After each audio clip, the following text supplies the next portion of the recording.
नमस्कार दोस्तों, आज मैं आपको होलिका दहन की पौराणिक कथा सुनाऊंगी। अगर आपको यह कथा अच्छी लगे तो वीडियो को लाइक, सब्सक्राइब और शेयर जरूर कीजिएगा।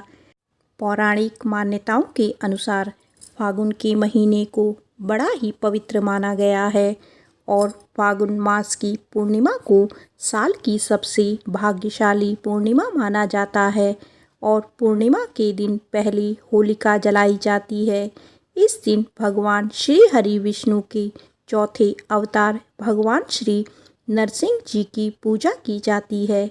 आज के दिन भगवान नरसिंह जी की, श्री हरि विष्णु जी की और माँ लक्ष्मी जी की पूजा करने से तथा व्रत कथा को सुनने से घर में स्वास्थ्य, धन और सुख समृद्धि आती है।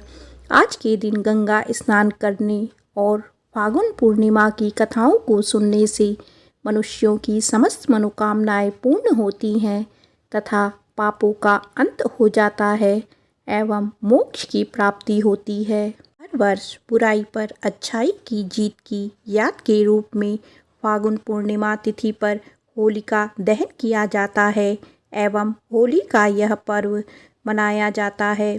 फागुन पूर्णिमा पर विष्णु जी एवं लक्ष्मी जी की पूजा, व्रत आदि करने से जितना महत्व है उतना ही महत्व इस दिन फागुन पूर्णिमा की पौराणिक कथाओं को सुनने से है। मान्यता यह है कि कथा सुनने से यश, कीर्ति, धन धान्य और संतान सुख प्राप्त होता है तथा अंत में वैकुंठ धाम की प्राप्ति होती है। सतयुग में ऋषि कश्यप के दो पुत्र थे, हिरण्याक्ष और हिरण्यकश्यप। हिरण्याक्ष भगवान ब्रह्मा से मिले वरदान की वजह से बहुत अहंकारी हो गया था।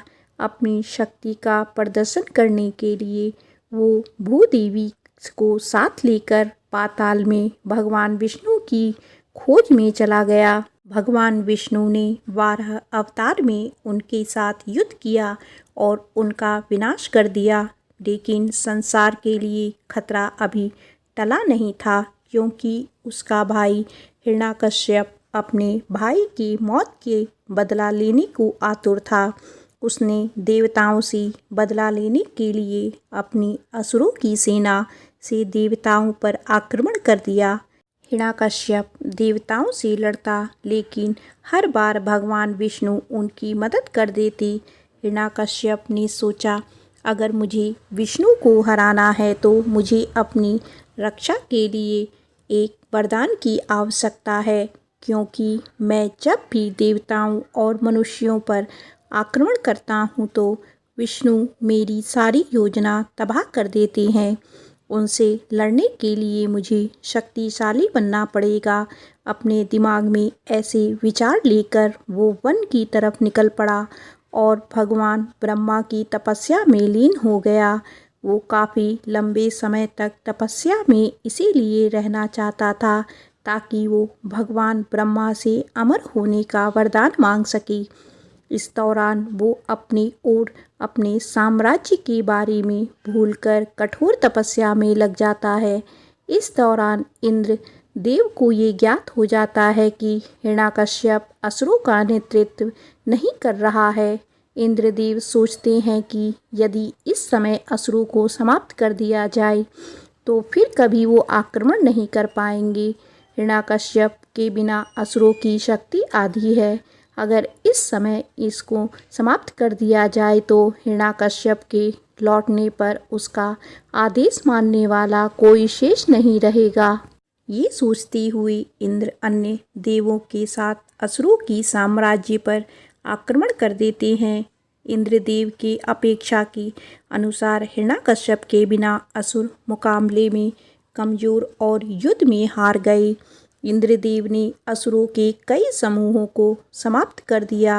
हिरण्याकश्यप की राजधानी को तबाह कर इंद्रदेव ने हिरण्याकश्यप के महल में प्रवेश किया, जहाँ पर उनको हिरण्याकश्यप की पत्नी कयाधु नजर आई। इंद्रदेव ने हिरण्याकश्यप की पत्नी को बंदी बना लिया ताकि भविष्य में हिरण्याकश्यप के लौटने पर उसके बंधक बनाने के उपयोग कर पाए। इंद्रदेव जैसे ही कयाधु को इंद्रलोक लेकर जाने लगे, देव ऋषि नारद प्रकट हुए और उसी समय इंद्र को कहा, इंद्रदेव रुक जाओ, आप ये क्या कर रहे हैं। देव ऋषि नारद इंद्रदेव की कयाधु को अपने रथ में ले जाते देख क्रोधित हो गए। इंद्रदेव ने नतमस्तक होकर देव ऋषि नारद से कहा, देव ऋषि हिरण्याकश्यप के नेतृत्व के बिना असुरों पर आक्रमण किया है और मेरा मानना है कि असुरों के आतंक को समाप्त करने का यही उचित समय है। वहाँ के विनाश को देखकर देव ऋषि नारद ने क्रोधित स्वर में कहा, हाँ ये सत्य है, मैं देख सकता हूँ, लेकिन ये औरत इसमें कहाँ से आई? क्या इसने तुमसे युद्ध किया? मुझे ऐसा नहीं लग रहा है कि इसने तुम्हारे विरुद्ध कोई शक उठाया है, फिर तुम इसको क्यों चोट पहुँचा रहे हो। इंद्रदेव ने महर्षि नारद की तरफ देखते हुए जवाब दिया कि वो उसके शत्रु हिरण्याकश्यप की पत्नी है, जिसे वो बंदी बनाकर ले जा रहा है ताकि हिरण्याकश्यप कभी आक्रमण करे तो मैं उसकी पत्नी का उपयोग कर सकूं। देवऋषि नारद ने गुस्से में इंद्रदेव को कहा कि केवल युद्ध जीतने के लिए दूसरे की पत्नी का अपहरण करोगी और इस निरपराध स्त्री को ले जाना महापाप होगा। इंद्रदेव को देवऋषि नारद की बातें सुनने के बाद कयाधु को रिहा करने के अलावा कोई विकल्प नहीं था। इंद्रदेव ने कयाधु को छोड़ दिया और कयाधु ने देव ऋषि नारद को उसका जीवन बचाने के लिए धन्यवाद दिया। नारद जी ने पूछा कि असुरों के विनाश के बाद वो अब कहाँ रहेगी। कयाधु उस समय गर्भवती थी और अपनी संतान की रक्षा के लिए उसने देव ऋषि नारद को उसकी देखभाल करने की प्रार्थना की। नारद जी उसको अपने घर लेकर चले गए और उसकी देखभाल की। इस दौरान वो कयाधु को विष्णु भगवान की कथाएं भी सुनाना करते थे, जिसको सुनकर कयाधु को भगवान विष्णु से लगाव हो गया था। उसके गर्भ में पल रहे शिशु को भी विष्णु भगवान की कहानियों ने मोहित कर दिया था। समय गुजरता गया। एक दिन स्वर्ग की वायु इतनी गर्म हो गई थी कि सांस लेना मुश्किल हो रहा था। कारण खोजने पर देवों को पता चला कि हिरण्याकश्यप की तपस्या बहुत शक्तिशाली हो गई थी, जिसने स्वर्ग को भी गर्म कर दिया था। इस असहनीय गर्मी को देखते हुए सभी देव भगवान ब्रह्मा के पास गए और मदद के लिए कहा। भगवान ब्रह्मा को हिरण्याकश्यप से मिलने के लिए धरती पर प्रकट होना पड़ा। ब्रह्मा जी हिरण्याकश्यप की कठोर तपस्या से बहुत प्रसन्न हुए और उसे वरदान मांगने को कहा। कश्यप ने नतमस्तक होकर कहा, भगवान मुझे अमर बना दो। ब्रह्मा जी ने अपना सिर हिलाते हुए कहा, पुत्र जिनका जन्म हुआ है उनकी मृत्यु निश्चित है। मैं सृष्टि के नियमों को नहीं बदल सकता हूँ, कुछ और मांग लो। हिरण्याकश्यप अब सोच में पड़ गया, क्योंकि जिस वरदान के लिए उसने तपस्या की वो ब्रह्मा जी ने देने से मना कर दिया। हिरण्याकश्यप अब विचार करने लगा कि अगर वो असंभव शर्तों पर मृत्यु का वरदान मांगे तो उसकी साधना सफल हो सकती है। हिरण्याकश्यप ने कुछ देर और सोचते हुए कहा, ब्रह्मा जी से वरदान मांगा। हिरण्याकश्यप ने कहा, मेरी इच्छा है कि ना तो मुझे मनुष्य मार सके और ना ही जानवर, ना मुझे कोई दिन में मार सके और ना ही रात्रि में, ना मुझे कोई स्वर्ग में मार सके और ना ही पृथ्वी पर, ना मुझे कोई घर में मार सके और ना ही घर के बाहर, ना कोई मुझे अस्त्र से मार सके और ना कोई शस्त्र से। कश्यप का ये वरदान सुनकर एक बार तो ब्रह्मा जी चकित रह गए कि हिरण्याकश्यप का ये वरदान बहुत विनाशकारी हो सकता है, लेकिन उसके पास वरदान देने के अलावा कोई और विकल्प नहीं था। ब्रह्मा जी ने तथास्तु कहते हुए मांगे हुए वरदान को पूरा होने की बात कही और वरदान देते ही ब्रह्मा जी अदृश्य हो गए। हिरण्याकश्यप खुशी से अपने साम्राज्य लौट गया और इंद्रदेव द्वारा किए विनाश को देखकर बहुत दुखी हुआ। उसने इंद्रदेव से बदला लेने की ठान ली और अपने वरदान के बल पर इंद्रलोक पर आक्रमण कर दिया। इंद्रलोक के पास कोई विकल्प नहीं था, इसीलिए सभी देवों के साथ देवलोक चले गए। हिरण्यकश्यप अब इंद्रलोक का राजा बन गया। हिरण्यकश्यप अपनी पत्नी कयाधु की खोज कर घर लेकर आ गई। कयाधु के विरोध करने के बावजूद हिरण्यकश्यप मनुष्यों पर यातनाएं करने लगा और उसके खिलाफ आवाज़ उठाने वाला अब कोई नहीं था। अब कयाधु ने एक पुत्र को जन्म दिया जिसका नाम प्रहलाद रखा गया। जैसे जैसे प्रहलाद बड़ा होता गया वैसे वैसे हिरण्यकश्यप और अधिक शक्तिशाली होता गया। हालांकि प्रहलाद अपने पिता से बिल्कुल अलग था और किसी भी जीव को नुकसान नहीं पहुंचाता था। वो भगवान विष्णु का परम भक्त था और जनता उसके अच्छे व्यवहार की वजह से उससे प्यार करती थी। एक दिन गुरु शुक्राचार्य प्रहलाद की शिकायत लेकर हिरण्यकश्यप के पास पहुँचे और कहा, महाराज, आपका पुत्र हम जो पढ़ाते हैं वो नहीं पढ़ता और सारा समय विष्णु के नाम में लगा रहता है। हिरण्यकश्यप ने उसी समय गुस्से में प्रहलाद को बुलाया और पूछा कि वो दिन भर विष्णु का नाम क्यों लेता रहता है। प्रहलाद ने जवाब दिया, पिताश्री, भगवान विष्णु ही सारी जगत के पालनहार हैं, इसीलिए मैं उनकी पूजा करता हूँ। मैं दूसरों की तरफ आपके आदेशों को मानकर उनकी पूजा नहीं कर सकता।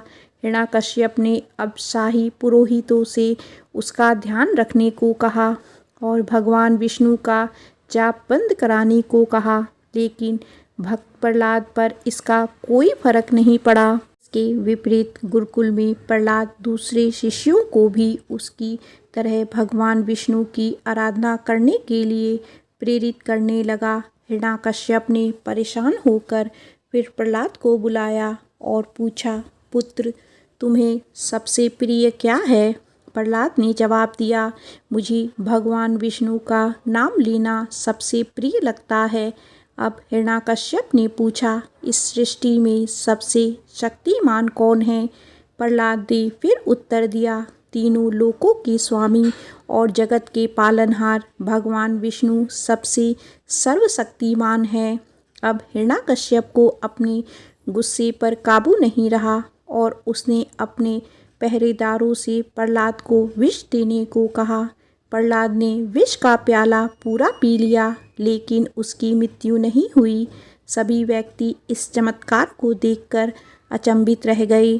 अब हिरण्यकश्यप ने आदेश दिया कि प्रहलाद को बड़ी चट्टान से बांधकर समुद्र में फेंक दो, लेकिन फिर चमत्कार हुआ और रस्सियां अपने आप खुल गई।